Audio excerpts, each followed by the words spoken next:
Welcome everyone to a special day and a special adventure on Riding Through the Unknown. I'm your host, Michael, and today's guest is someone I am really excited to meet and talk with, and I think you all will be as well. We were kind of chit-chatting a little bit before, and I want to give a shout out to JV Noseworthy. She's the one with NL Podcast. I've been on her show. She's the one who recommended this guest. And so thank you to her.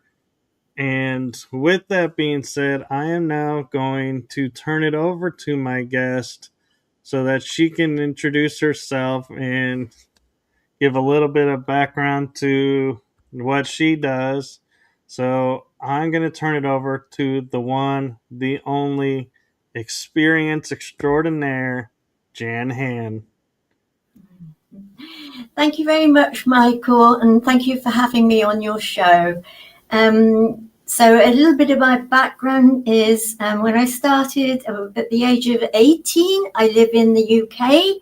I started in London it was fashion, and it was with Vogue and Harper's Bazaar, and it was with Ladybird, children's coats. I was a designer for those. I was one of the illustrators for Vogue, and it lasted 11 years. The best bit of being in London was I was opposite the British Museum. And I used to spend every Sunday afternoon in there. And the thing that caught my eye most of all was the Egyptian mummies. And I couldn't understand why they had to dress them all up like that. And something was going on. And I suddenly realized that they expected us to have life after death. And from that point on, I was really curious as to how that would happen. That really started it off for me. I was in London for about 11 years, and then I got married, and we moved up to Herefordshire, where I am now. Herefordshire is a beautiful rural county in sort of in the West Midlands, and this is where my experience took place. And I really feel that it was meant for me to move here so that this experience could happen. And so I'm going to start now with a little bit. So from the very beginning, the scenery took my breath away. I felt privileged to live here. It was a patchwork of natural beauty, green hills and golden valleys, wild flowers and healing herbs, luscious fruits and berries, a land of milk and honey. It was here in this mythical landscape that my brush with immortality began. At this juncture in my life, I wanted to ask God what his plan is for humanity. After all, don't we all reach a moment where we ask, why are we here? I reflected on a time when the rain poured into my heart without pause. I thought of the homeless, the suffering, and the anguish. And then I heard of a nuclear war. On this particular evening, Ian had the television on. A speaker was solemnly instructing viewers, take out the doors and prop them against the walls. This will help prevent them from falling on you. This was the advice that was given to us to prepare for a nuclear war. I asked Ian if it was some joke, and he said quietly, no. That night I didn't sleep. In fact, it was for 3 nights that I stayed awake, gripped by fear, for my daughters, for all of us. Then I saw an article about underground shelters that were fully equipped with survival kits for 3 months. Nearly £10,000, but no need to resurface for weeks. That is it. My answer is that we need to survive. I couldn't wait to tell Ian. He agreed. He said we had just enough money to build a shelter beneath the back garden.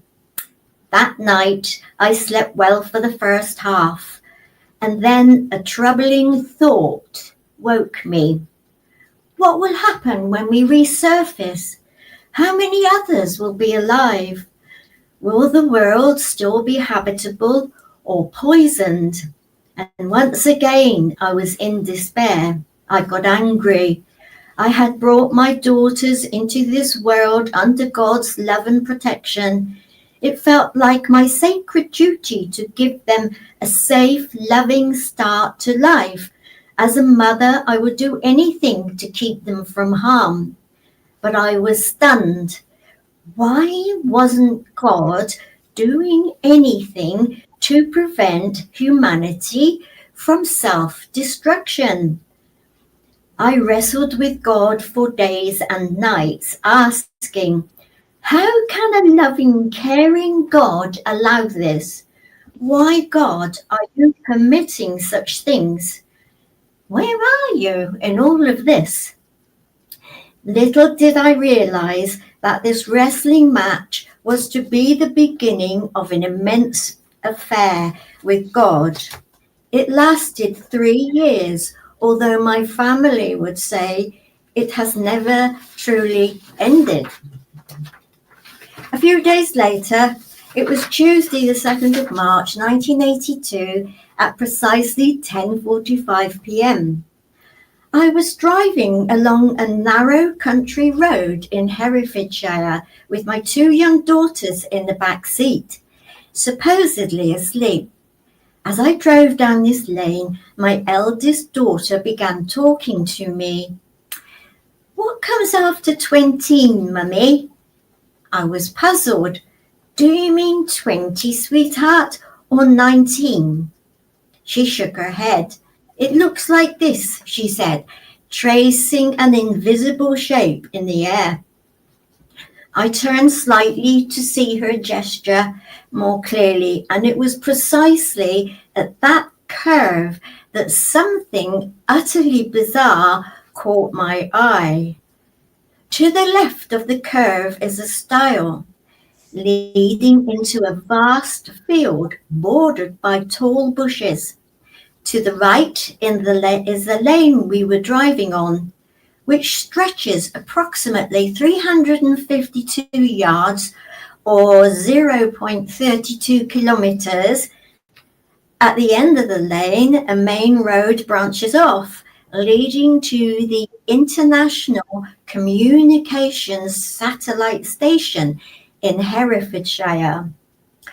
Now, as I turned onto the lane, I spotted some weird lights hovering above the ground.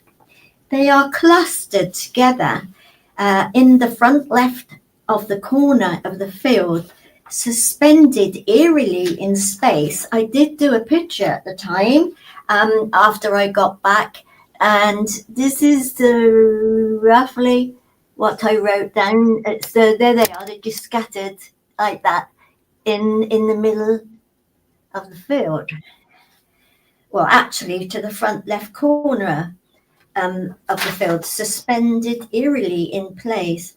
How do I know they were watching something on the main road, or perhaps far beyond towards the satellite station? I can't say, but the feeling was overwhelming. These lights weren't random, they were aware.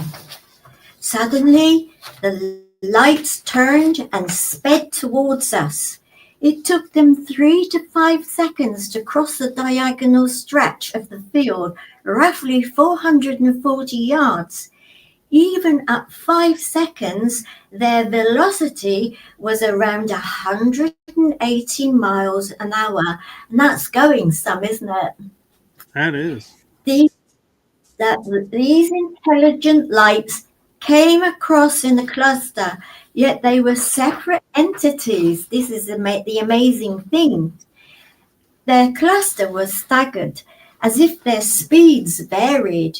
Here they are, alongside the hedge that separated us from the field. Spontaneously, as if they'd spoken with each other, they spread out into a long line without bumping into each other. And this is the other one.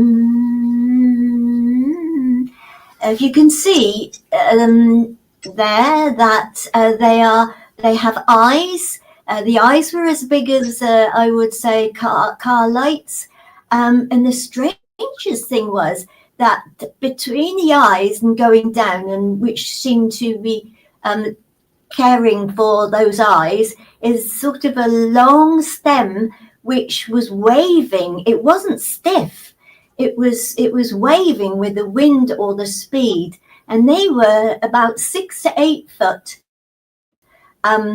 above the ground, and they were dead up against the side of the hedge, which I was driving along the lane, and there was nothing else between us but the hedge. And they were about 3 meters away from me. That was all, and the lane was quite long.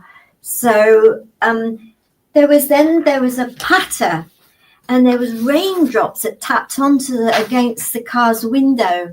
I couldn't understand. It wasn't raining, and then when they started to go in this line and they're so close, it seemed as if it was misty because it was March the 2nd, and it was probably cold, but I had my windows closed in the car. But I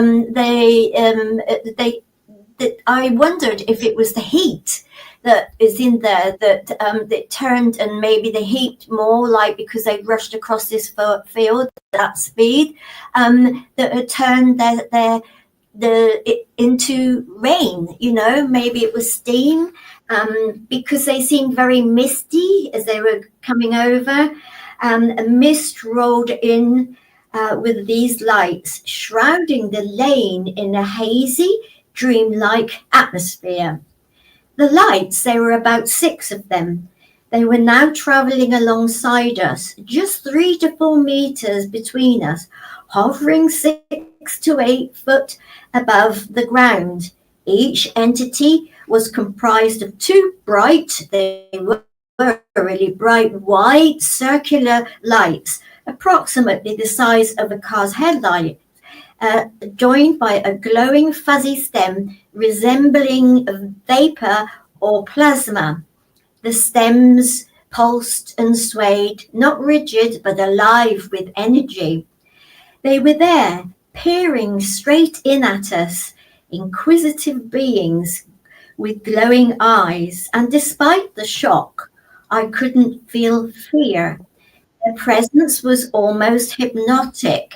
I sensed no menace, only gentle, intelligent curiosity. I've always wondered why that was, because when I think about it, and when I see sort of like, pictures of them being that close and remembering how close, I can't understand why I sort of didn't stop the car in shock.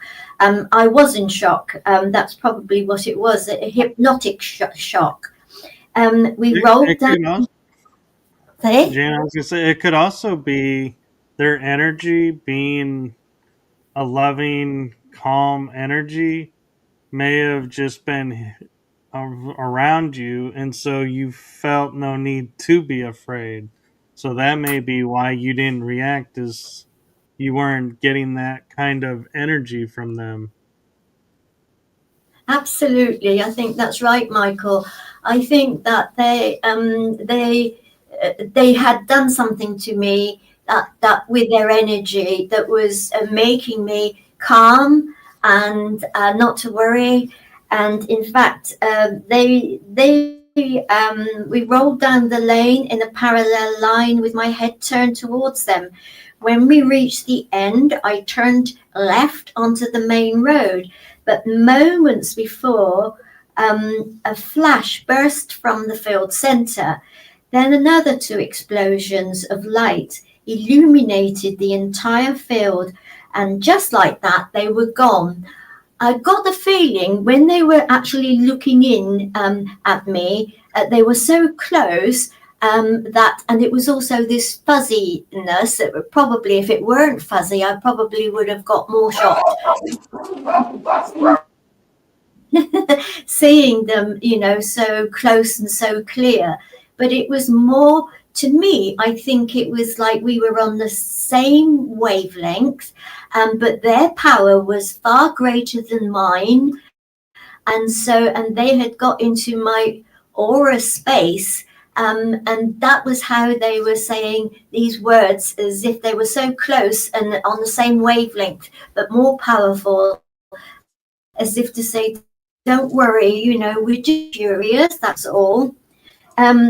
After sitting the girls in bed when we got back, I drew a picture of them, which is what you've seen, and then I rang the police. Look, love, the officer said, we got enough trouble with the natural, let alone the supernatural. Try the airbase. They might be able to help you. The next day, Ian and I visited the airbase, as they said. However, we were informed that it had been out of service for a considerable time. The officer's response was, the police always send people here. Same story, time and time again. On the way home, we returned to the field hoping to find evidence of what had happened. However, there were no scorch marks, nothing strange, except in the centre of the field, there was a small pool of water where the flashes had burst. Nevertheless, what has unsettled me the most wasn't just a spectacle, it was how personal it felt. They weren't passive lights, they were interacting with me, and they had stunned me, and I had felt numb for the next few days. People were telling me it was probably tractors, which is, we have loads of tractors here, but at that time of night, it's that speed, 180 miles going across the field. No way, that wasn't right. Ball lightning, they said, maybe it's ball lightning and swamp gas, but none of those fit. I mean, ball lightning, the real ball lightning, that wouldn't have stopped it there. It would have gone straight through the hedge, really. So, personally, then, I just want to say this after that, is that I know that people call them sometimes aliens, UFOs, or whatever. I will say I had never heard of such a thing, never even known about them. I would say in the country, complete. They don't really want us to know much about that sort of stuff. But in this county that I'm in, it's very antiquated. That's why it's so pretty. But at the same time, this sort of thing is ush, don't sort of, oh, you're all right, and you lose your friends if you're not careful. But I want to say that I never found any I never felt frightened of them. And I've never heard, now I've started to go down that road and done quite a bit of research, I will say that I haven't heard of any of them shooting anybody. I haven't heard them stabbing anybody. I haven't tripped anybody up. I haven't even heard of anybody them being rude to anybody, really. Okay, I think I had got an electric shock, but I just think that is part of them, really. That probably they didn't really mean to do that or understand. What do you think? I think it's incredible that you talk about, like, it had the sensation of raining underneath it, and I find myself thinking, they use different propulsion systems, like natural systems, where we're using synthetic or, you know, combustion systems. And so I'm wondering if that like rain effect of what you were experiencing with the cars was the effect of their propulsion unit mixing with the air, and that water coming down is what was keeping them in the air. And so because we honestly we don't know how their ships operate, and so that's the first time I've ever heard of water being underneath it. And I'm also, thinking too of the same notion of, every morning we talk about dew on the ground, and, we write it off as, oh, it's the morning dew. Could it have been, we got visited and they're watering the ground, and it's like a side effect of their visit is they're helping our planet by bringing water where there's no water. And and so I started thinking about little things like that. And I will say though, when you say like you had no fear with them, and you had the little bit of electric shock, my experience has been when I feel them around, like extraterrestrial or star beings, whatever you want to call them, is there is a calming, serene kind of like just no emotion, in the aspect of there's no fear, but there's no worry either. It's like you just are in the moment. And so I think that's really cool that you are able to experience that. And so I am like loving this story because it's like there's so many like aspects to it that I'm like, this is unheard of. I've never heard that before, but that is really cool. And now I want to figure out, what could be causing that. That's right. Well, I will say I have found out in the last few days that just not too far away from this particular location that I saw them is a place called the Weir Garden. And in this Weir Garden, it's got a well, it's got a stream, it's got underground passageways that lead to the well. The well has got bricks around the top, and there's 8 of them, which means rebirth. And they also found what they call the magician, I think it is, the wizard or magician's chair in there. And the other thing that the archaeologists have found in there is there's a lot of what they call eye treatment things that they've discovered. And I think eye healing, this is something they used to do, is what I've been doing all this research, healing. So rituals going on there. And a well, there's you go down to die and then you come up, the well, and a magic chair or a magician. That to me are these things that I see, which I'm going to call Seraphim in a minute or now, are they linked? Are they still, were they happening all those years ago? Apparently it was taken over by somebody 100 odd years, because it's a beautiful place. It's full of trees, bushes and gardens and also all very sort of private.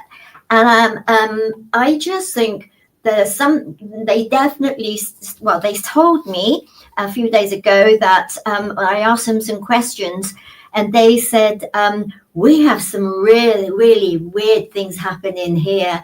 Oh, I said, can I talk to you about it? I said, can I come and listen to it? And they said, yeah, sure. You come. So I've got a booking for them in between 20th and 24th. I'm going to go back there and listen to what happens there, because there may be a link between what I saw and those.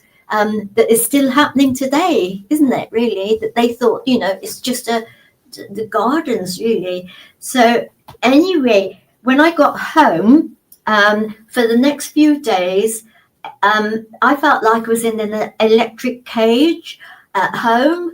Every time I put my hand over radios that got batteries in them, they would come on. When I take my hands away from them, it would go off.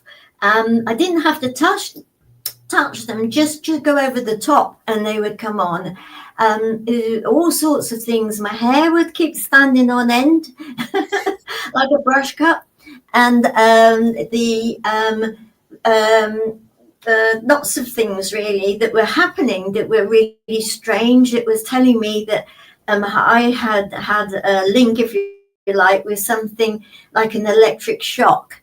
So I will tell you that after my intense pleas with help for God, I had seen those lights, extraordinary beings. I had asked God what he would do about all these dreadful things. And then I felt shame and guilt because I had questioned God. Here I was after, as though there was something more profound. My energy was completely drained and my confidence had slipped away. Yet a strange longing was blooming within me. And all I could think about was religion. I asked God, where do I go from here? Which religion is the right one? Which is the route? And there I stood once again, alone with pain in my heart. Surely something has gone wrong. I whispered in my mind, God, where are you in all of this? Which religion is the right one? If I'm meant to follow a path, please show me. I sent this appeal upward for several days and nights. Where are you, God? On this particular morning, with my hand on my heart, I stood at the kitchen window. With trembling sincerity, I held out my arms and offered myself as a sacrifice to God. I prayed with urgency by knocking.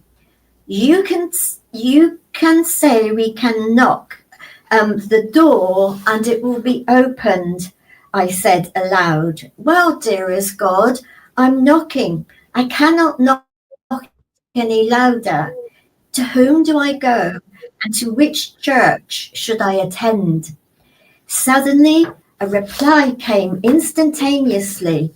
A distinct male answered, ask none of these, but follow me. And it happened to be the Lord Jesus. Now, seeing as I've been in America and in the last few weeks, March, if you like, with podcasts, I've heard of Chris Bledsoe. Have you heard of Chris Bledsoe, Michael? And he talks about the UFO of God, right? And I have got his book because it just seems he's got a picture of perhaps a Virgin Mary on the front or a bit of a man as well. And I thought, is it something like mine? And sure enough, in his book, he does mention like a repentance with the lady, he calls her, which is a virgin lady. Well, mine was just the same, and mine was with Jesus. So I guess he's probably Catholic, and I come from a Christianity stock, if you like, but I don't go anymore to the churches because I now realize that they're all man-made. And there's when anything is man-made, you won't get to the root. Suddenly, I was startled, and I said, "Who is there?" Again, I heard the same voice reply, "I am the Lord Jesus. Trust in me, and I will show you the way." I was terrified. Jesus had always been my very best friend since childhood, a relationship I'd hoped would last forever. But never before had he spoken to me. No inner voice had ever addressed me directly like this before. So I was petrified, cautious, and afraid of being misled. My first instinct was to hold myself in constant prayer, like breathing, and that seemed to ignite a turning point. I poured everything I had into my prayer. I looking up at the sky from the kitchen window with my arms wide open, and I spoke aloud.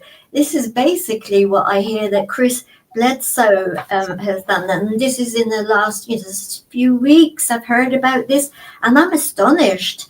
That what it's doing for me, it's making me realize that these things are real. They were, this is what the UK have been telling me, things like you need to have your medication, love, and all that sort of stuff. And have you been to the doctors lately? And all these things. And that's why it's taken me so long to get the courage to write it down. But in my book, or in Chris Bledsoe's, he says that the lady told him to keep going and I think basically let it out. Well, I was told all the time, write it down and let it out. Write it down and let it out. And I did everything that was happening, and it was 3 years. And so, dearest God, take me, I had spoken to him, take me, all of me, use me as you will. And all I ask for in return, dearest God, is to give me back just that little piece that knows that you are there. And if you will it, dearest God, I will offer it to others, so they too may share in it, but only if you will it, and not of my own accord. Perhaps it was a rawness with which I prayed, desperate and devoted. Immediately, something spontaneously happened. It was as though I had touched a divine switch, because at once there came a loud swirl, repent, in my ears. And at that exact moment, a pressure bore down on the top of my head. I was driven down until I lay flat on the floor. And once again, I think that's what happened to Chris Bledsoe. I had surrendered to this invisible force. I was stunned and completely overcome. There was an awareness of something else, something unseen, powerful, and so close. And I sobbed begging forgiveness for everything I had ever done wrong. I don't know how long I stayed down there, probably a long time, but face down on the floor. But then I felt a warm glow on my head sometime later. The awesome holy other, because that's what it's called, the holy other in religion. It's the awesome other, or the holy other, was not forcing me down anymore. Instead, I was being drawn up by a magnet, pulling at the top of my head steadily. I looked out of the window, and there was a beautiful shimmering rainbow, and then another one appeared, and I will never forget them.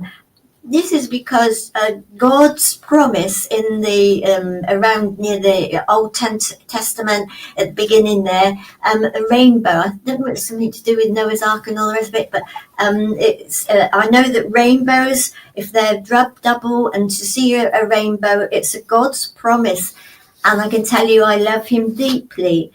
My God is a God within. I'm not a God without, and I talk to God myself. I don't need anybody else to talk to me or to control me, to stay in the little box. I like to know what's going on right from the root and get the truth. So I want to say that my things that you saw, not only, I've just picked up my phone to show you a picture that I have in here. Which is this one. There we go. Yeah, a bit of it. So I believe that they are the Seraphins, because the Seraphins are eyes. They're all eyes, and here we go. So here, this is what I showed you. Is it there? Yeah. Can you see the same things I showed you? You got to put it in front of your face because the screen, it doesn't. So when you're pointing it to the right, we don't see it. It's there. We go. That's Now it. we can see it. Those are what I showed you, aren't they?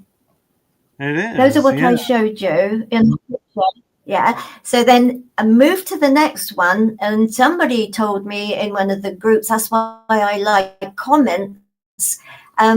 Sure, it's one of these, which is thousands and thousands and thousands of years ago. You can have it that way, or you can have it that way.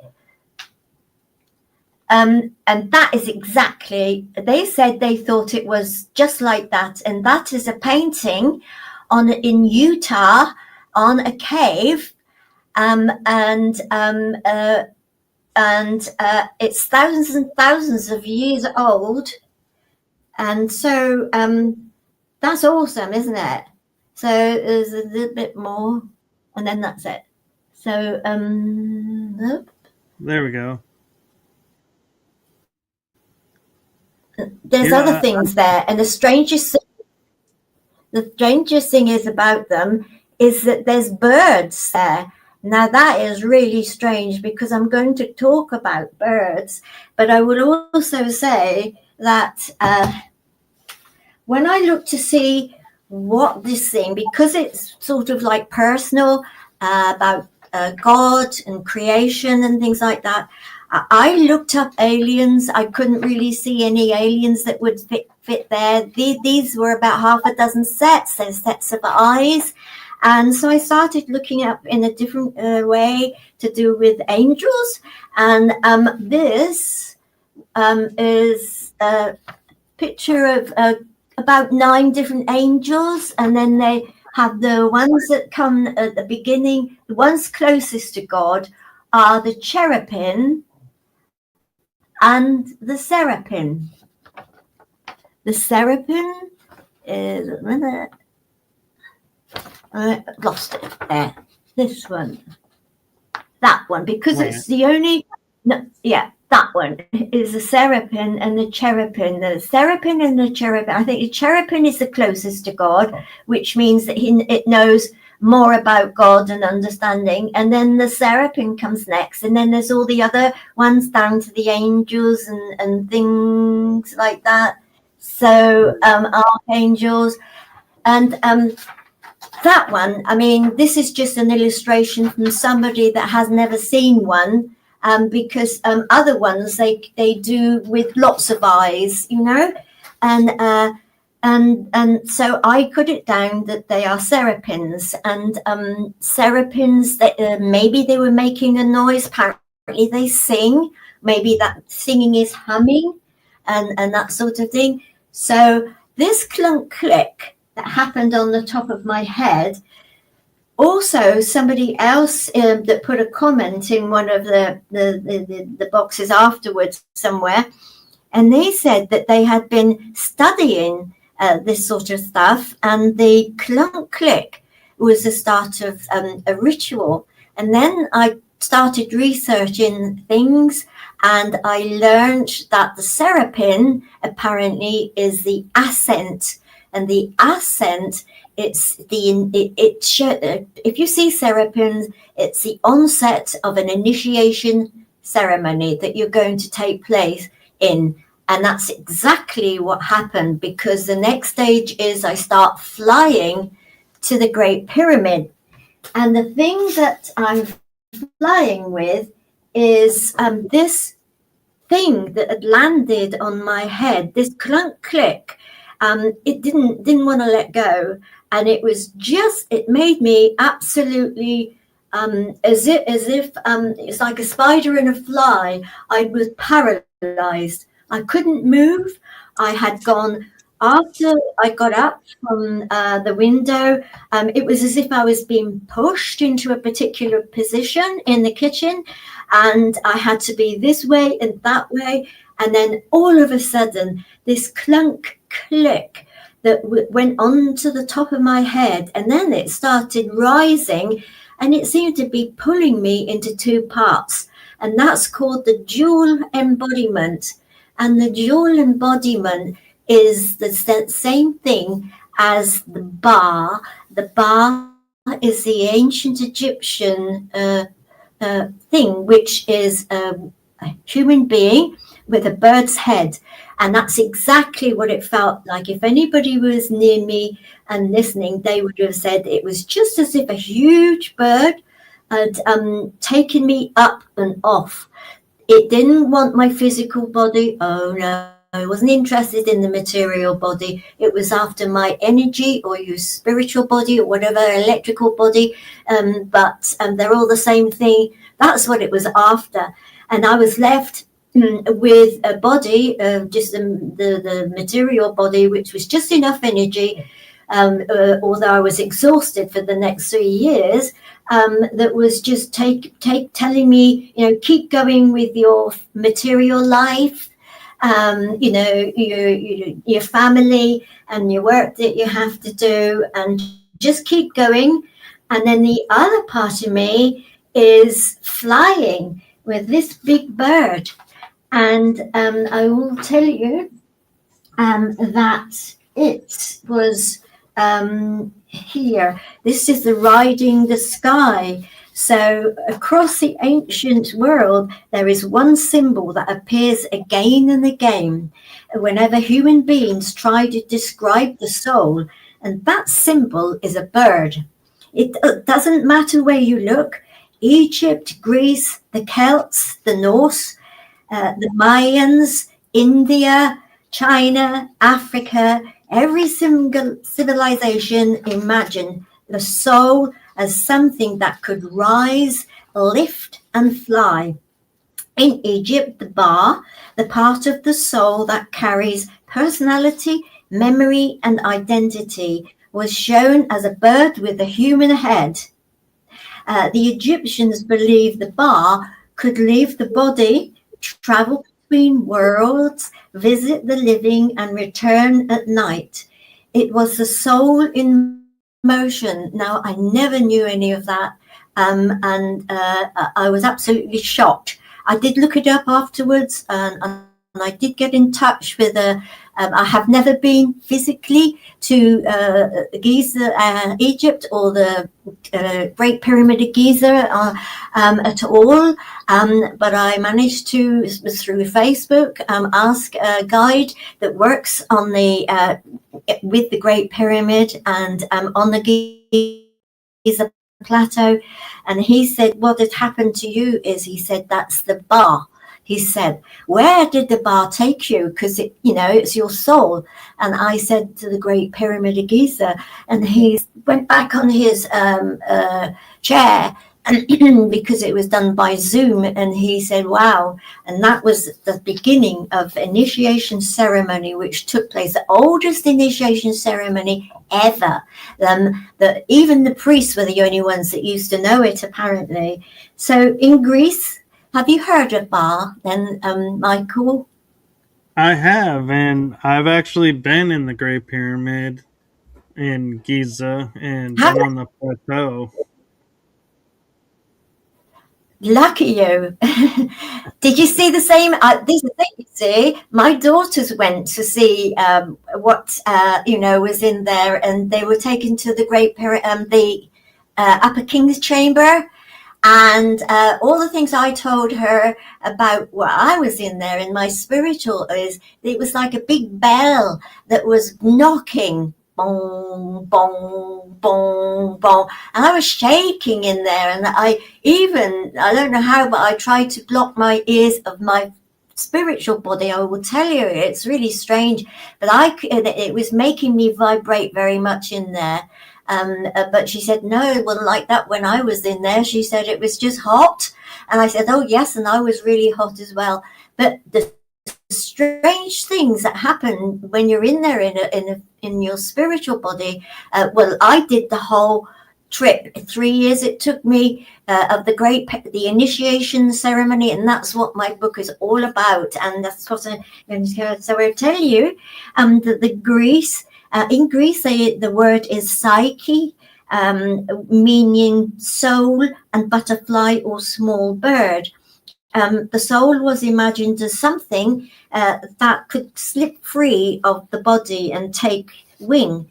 In the Norse myth, Odin's ravens, thought and memory, fly across the world each day and return with knowledge. It's a mythic way of describing consciousness leaving the body and returning with insight. And then it goes on and it says, Celtic tradition, birds guide souls into the other world. In Native American culture, eagles carry prayers to the Creator. In the Hindu text, the soul leaves the body like a bird escaping in a cage. In China, immortals transform into cranes to ascend to heaven. Everywhere, the same idea appears. The soul rises, the soul flies, the soul sees from above. And when you look at modern near-death experiences, people floating above their bodies, seeing themselves from above, traveling through light, you realize that the ancient symbol wasn't just poetic, it was experiential. It was human. And that's why the Egyptian bar resonates so deeply. Because when I had my experience, rising, floating, seen from, I later discovered that the Egyptians had given language to that state thousands of years ago. The bird is the bridge, and I saw the Grand Gallery in the Great Pyramid. Did you go up the Grand Gallery inside? I saw was that I saw it was a huge bird, and I was on the on the huge bird, and I was on the bird's back. That's better. And it was taking me into the King's Chamber, and I've even done drawings as it was happening. Those things, the slots and things each side of it, in my experience, it was the bird's wings when it was up, all the wings like this, and the great step to get into the King's Chamber is the beak of the bird.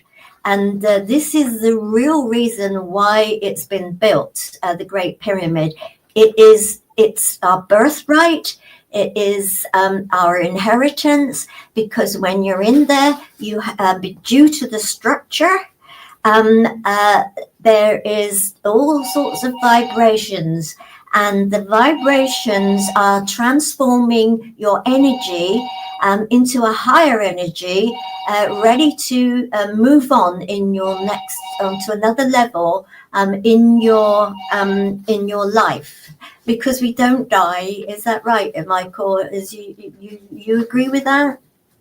I do, and what I find interesting, as you're talking about with the birds, is most of the Egyptian gods, you have like Ra is the head of a hawk, Horus, his son, is the head of a falcon. You Yes, have Thoth, which is the god of wisdom, is the egret or ibis. the Yeah. ibis, and so most of the gods have bird aspects, and they recently did the movie Gods of Egypt or God of Egypt, and they made Horus like transform into a bird to fly around, and it was like a metallic form.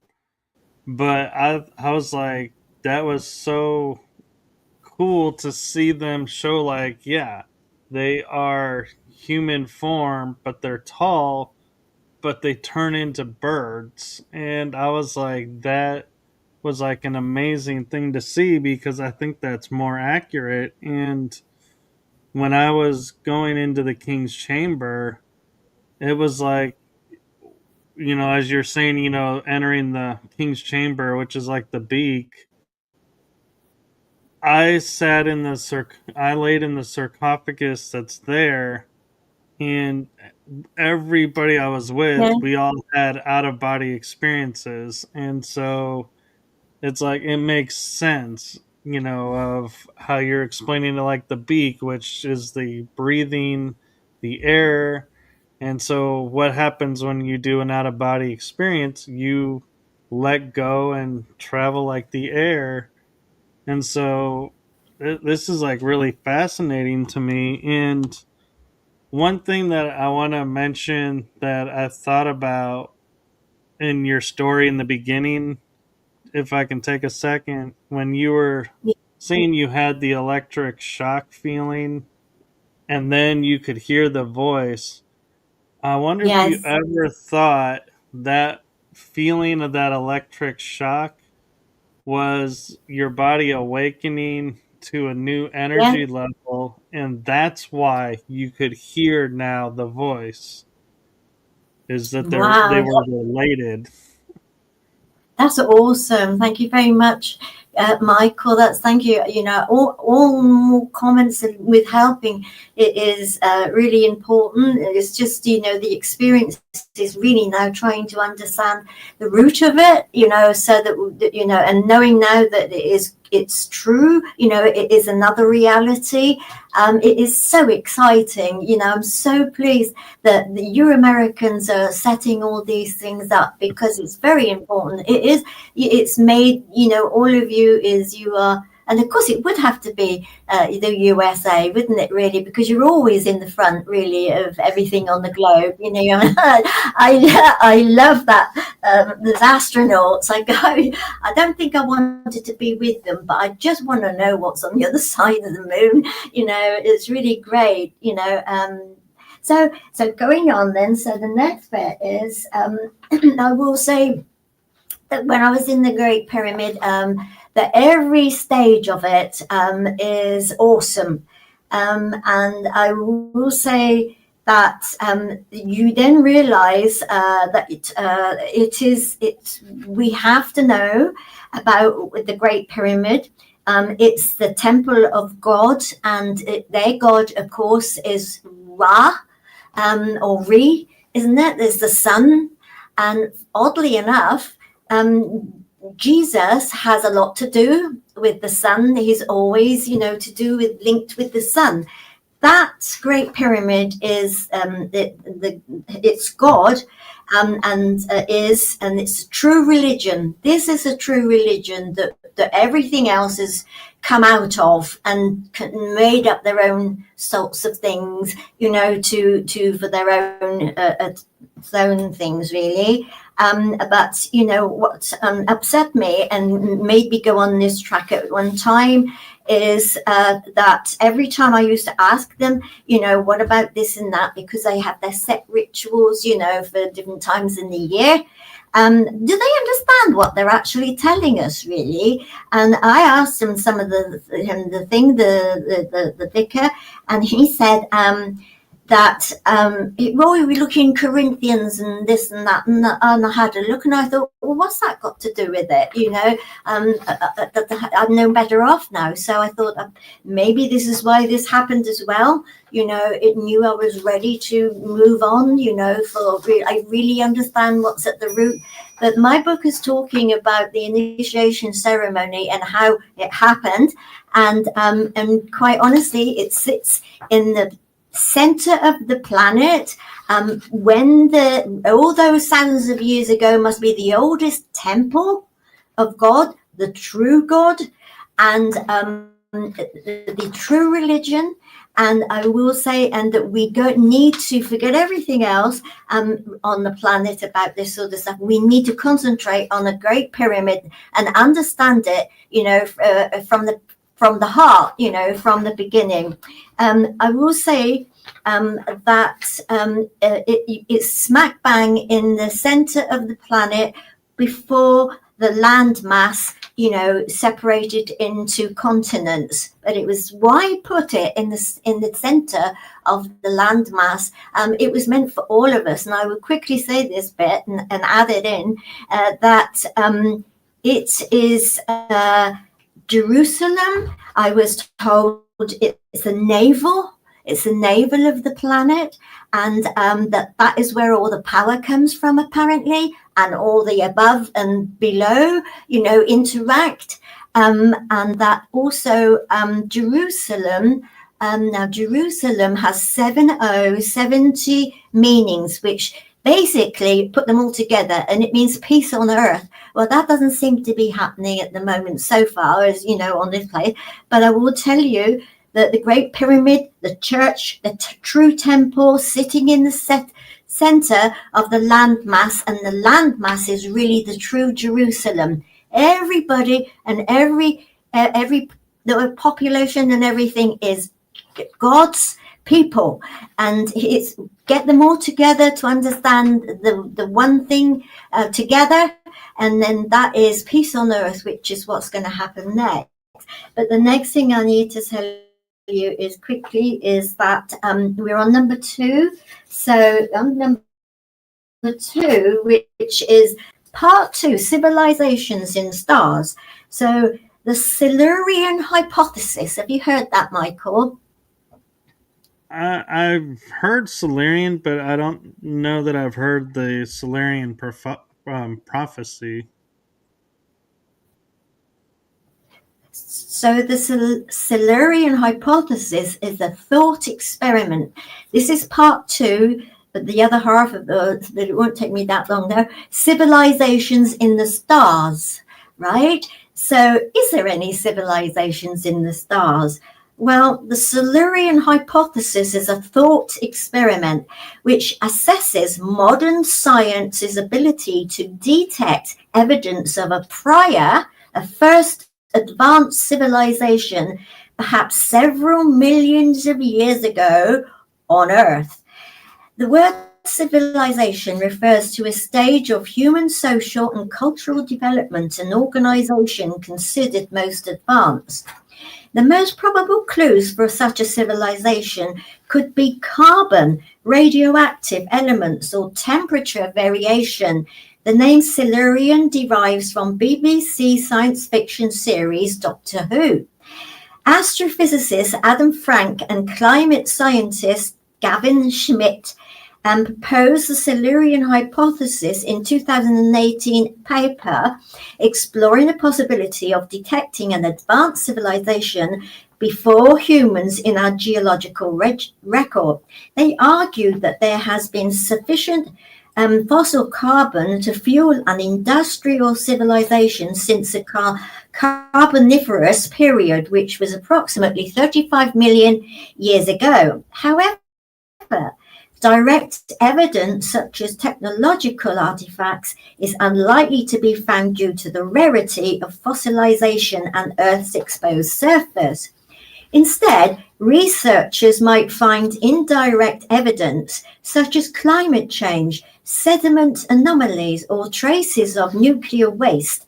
The hypothesis also speculates the artifacts from past civilizations could be found on the Moon and Mars, where erosion and tectonic activity are less likely to erase evidence.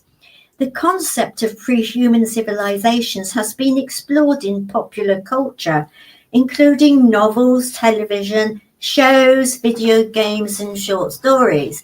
Well, so let's take it further. And I will tell you, well, we'll take it further. What are the plausible candidates for a Silurian hypothesis world? Well, in alternate evolution projects, intelligent humanoid dinosaurs are probably the most common version of this. But what other species provide a good starting point? A preference is for it to be a branch of cephalopods, as modern octopuses are clearly intelligent, and you can also play with the rather crazy idea that the evolution from squid to octopus is compatible with a suite of genes inserted by extraterrestrial viruses.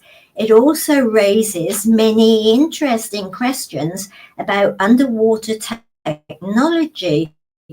But that's a separate issue, or is it?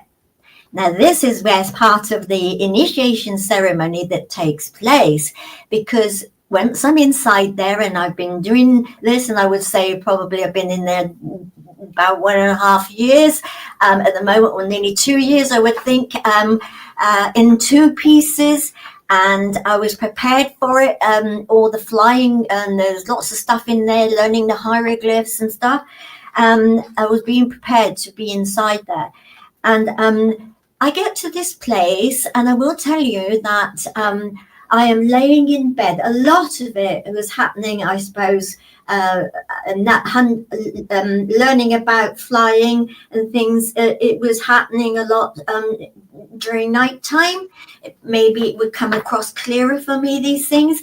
But I will say that at this particular time, I was in bed, and that all of a sudden, there's like a big, as if I'm in the pictures, a big cinema screen in front of me.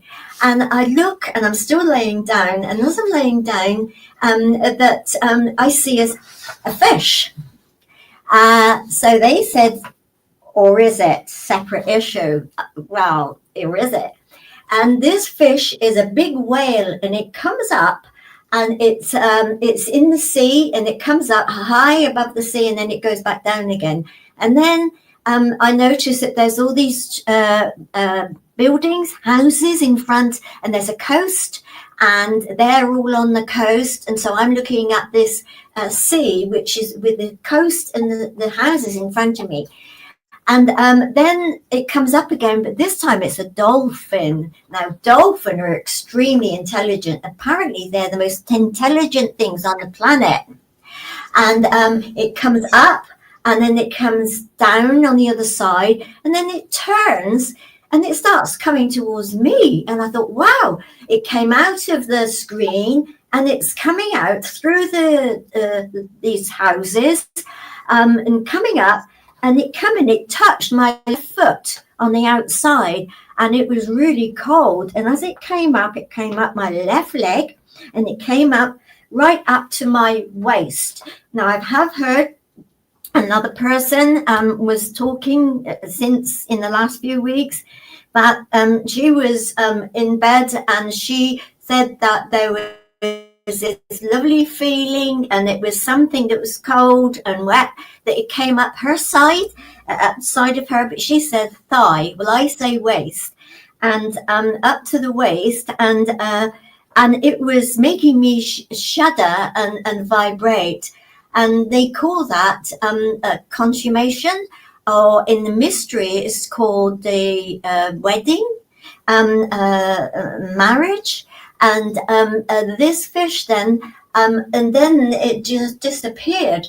And I will say that apparently this way it was done like vibrations. It was I was being converted via vibrations from this fish, this dolphin. Then after that, there's some other things happen, but I will tell you that in there, I've worked it out. The exact place that I was in the Queen's Chamber, and the Queen's Chamber is called the Mother's Womb, and she has 2 shafts, and the King's Chamber has 2 shafts, and they both have a north shaft and a south shaft. And this was the south shaft. It has to be, because the south shaft is pointing to Sirius star, the Sirius star, and they have fish on there. So we are 50% fish and via this dolphin stuff, and 50% fish and 50% human from Earth. And so and that is a promise. And I can tell you, because I have here that there is just something in this book, and this is a Babylonians. Yep. A lot of their gods are. There's them keeping. Are they really?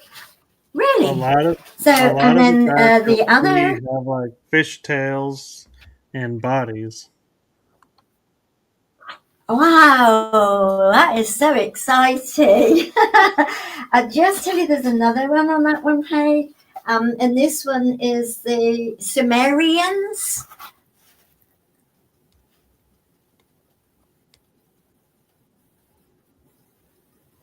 See? And they are half fish. I don't know what they got. The bird as well, isn't it, really, on that one? They do. That's that. And then the other thing is that I learned in through research that in Egypt that they have a temple called Hattor's Temple, which is a temple of creation, and it's in Dendera. And inside there,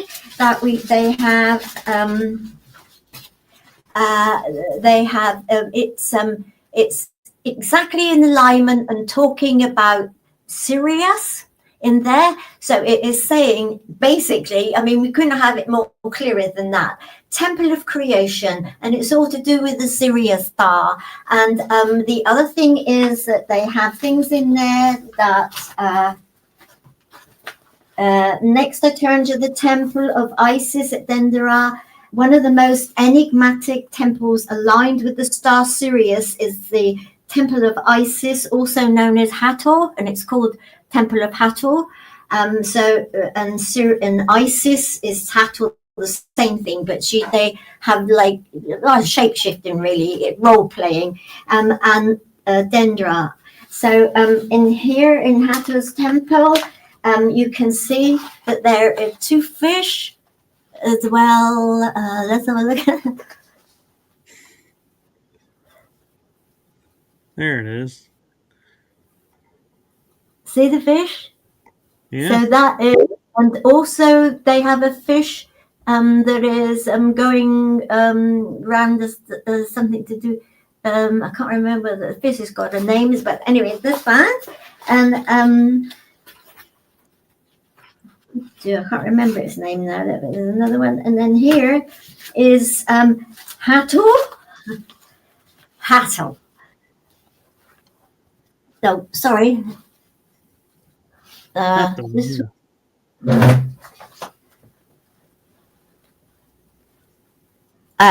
And you see she's got gills for her ears.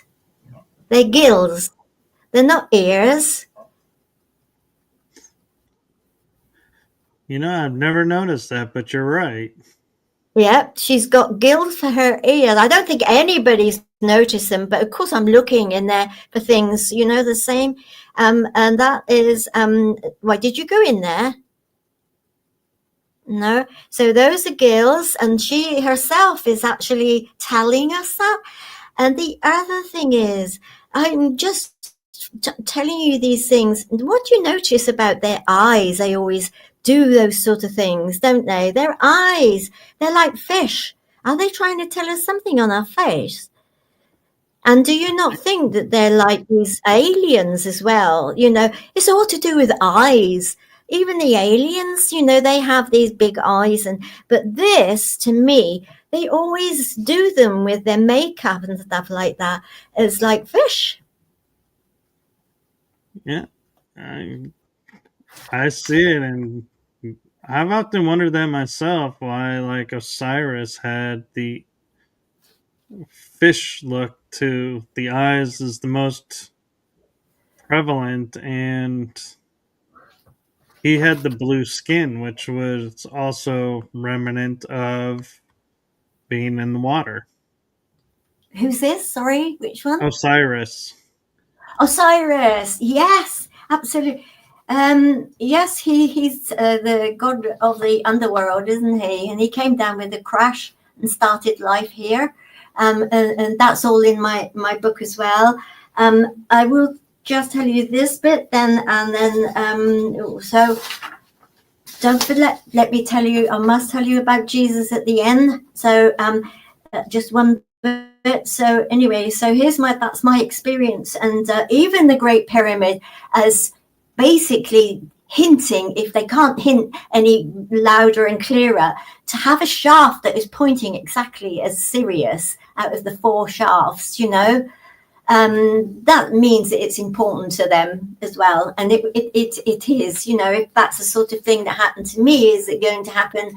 You know, it's a way to get the vibrations in that Queen's chamber. So the carvings and it says the pictures I've showed you. So yes, it's possible to have created a water-based civilization created by non-humans. This is not fiction. This is fact. And we weren't built by other regions. So another fictional example for civilization from the stars then is, so that one is a civilization from the stars that's come down, is Larry Niven 1980 short story, The Green Marauder, whereby an alien over 700 million years old, due to relativistic travel, relates to a human about the last time it visited Earth and the hopeless plea from Earth's absence of free oxygen, relating to or requiring a civilization for help against the growing environmental threat of chlorophyll. The hypothesis forms the basis for some version of the crypto-terrestrial hypothesis explaining the existence of UFOs. The crypto-terrestrial hypothesis proposes that reports of flying saucers or UFOs are evidence of a hidden Earth-based, technologically advanced civilization. Could this be possible? And where would they be to keep an eye on us as well? Well, and this is the last bit, apart from Jesus' little bit. According to Robert Temple, he says, and it's in my book in a way as well, he says the universe is over 99% plasma. So that gives us, on the material, atoms and stuff like that, 1% chance of any more like us, really, if you like, because our atoms matter. So he's saying the universe is over 99% plasma. He says that dust, we have seen that dusty complex plasma interacting with electromagnetic fields can evolve sufficient complexity to count as alive. We have seen too, in certain cases, that complex dusty plasma contains such high levels of complexity, including quantum phenomena, that it may reasonably be speculated that they are also intelligent. The Kordylewski clouds hovering over the Earth might well be vastly more intelligent than human beings, or indeed all human beings put together, including all of those who have ever lived. So vast are the potential computing powers of the huge clouds, which together are 9 times the size of the Earth, so that in size they dwarf our planet and its moon.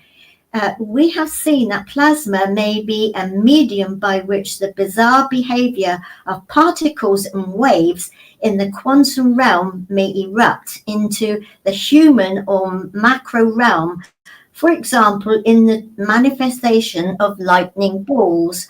It says that the quest has only just begun. Once you grasp this, you can begin to realize what we really are. So is that where they come from? What is that where they're looking down at us all the time, so close between the Earth and the Moon and on those clouds, and as big as what they are, 6 times or something? So it's a thought, isn't it? Is that where they live? Is that where they put themselves so that they can get, and close to us? But it's definitely to do with the next era. And I just want to say one thing that is really important out of all of it. Did I get to find out about God? And I think I have. And there's just one thing. Jesus came into into the king's chamber, and I saw him the first time that he was in there. He showed me his hands, and they had just still have the wounds from the thing in the hands where he's taken off the cross. And so there was the resurrected Christ in the king's chamber of the Great Pyramid of Giza.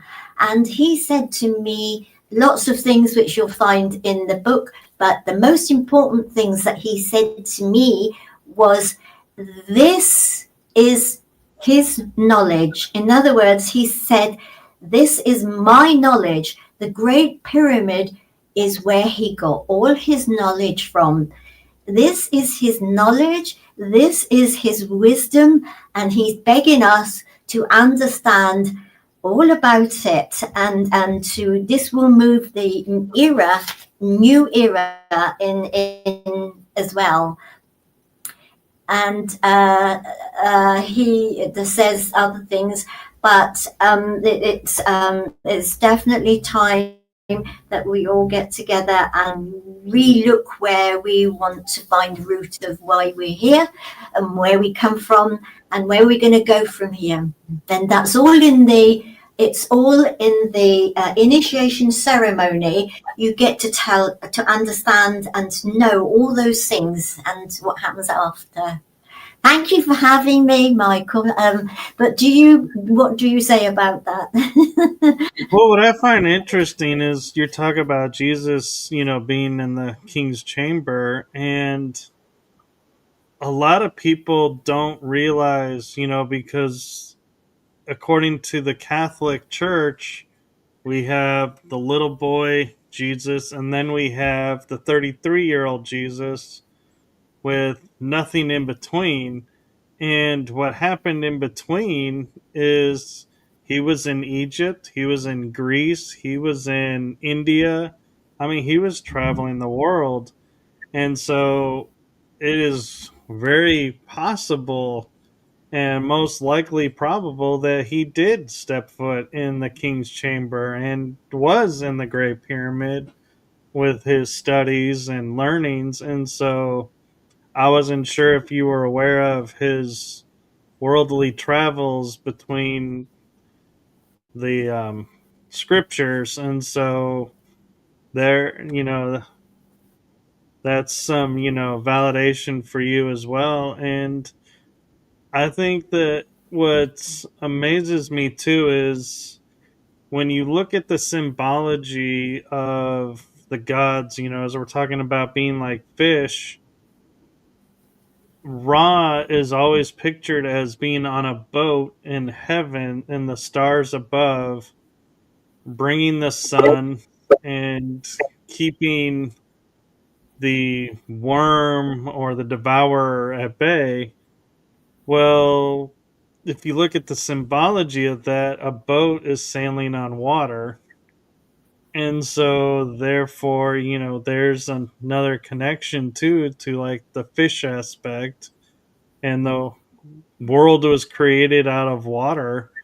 And so there's that as well. And it just is so interesting to me. And like Pisces is the symbol is the two fish in unity, where it's really the only water sign that has the fish. And I've often wondered, with every representation, one, why is Pisces the two fish, not just one? Because the Catholics use the one fish. And of all the water signs, why none of the others are aquatic animals? And so that's, something to look into too. While I would say yes, absolutely. But when you think Jesus is very much shape-shifting a lot, to me, well, that's a big story, but that's about Jesus. But he's definitely not, all human all the time, if you like.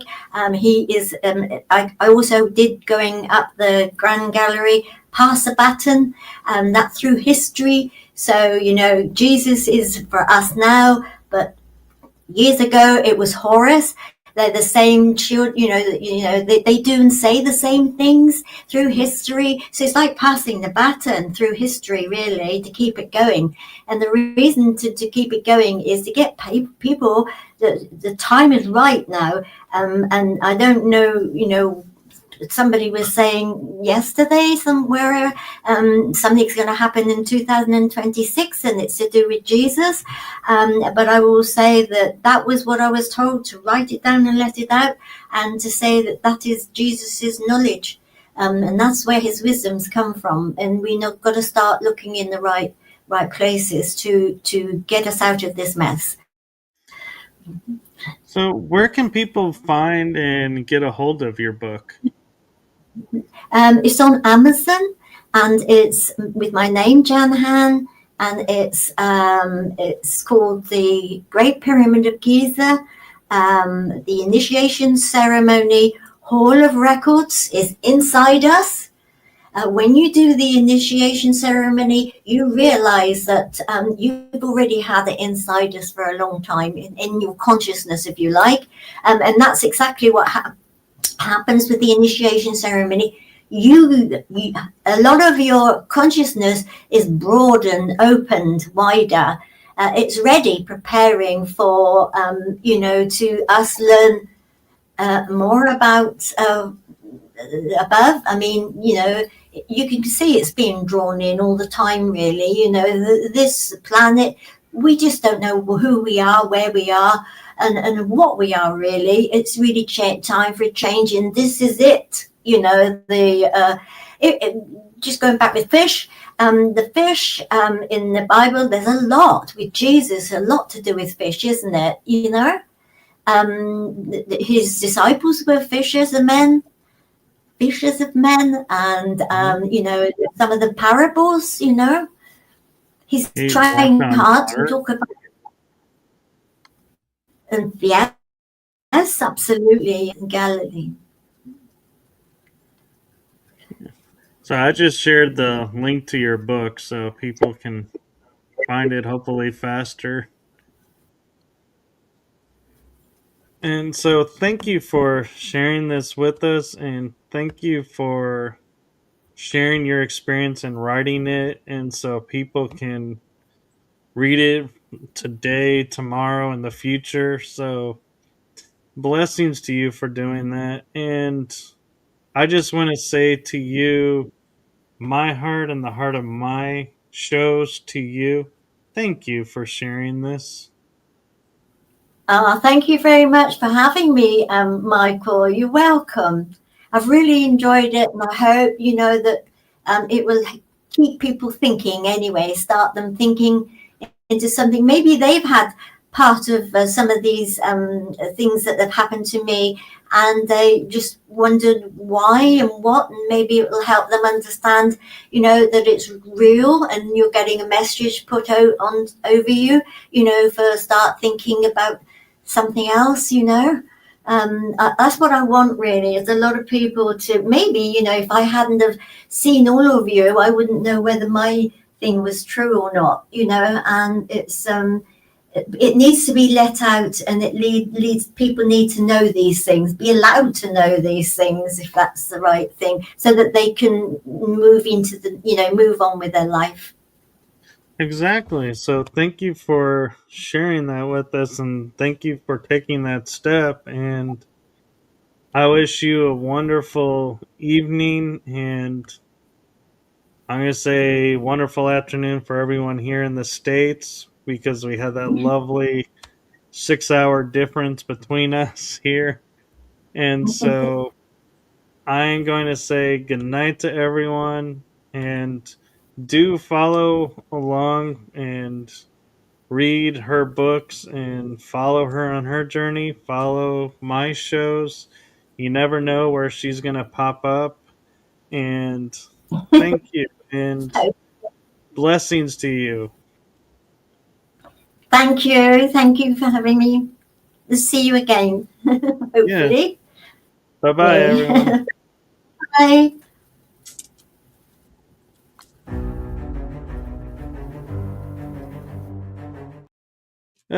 Let's try that again.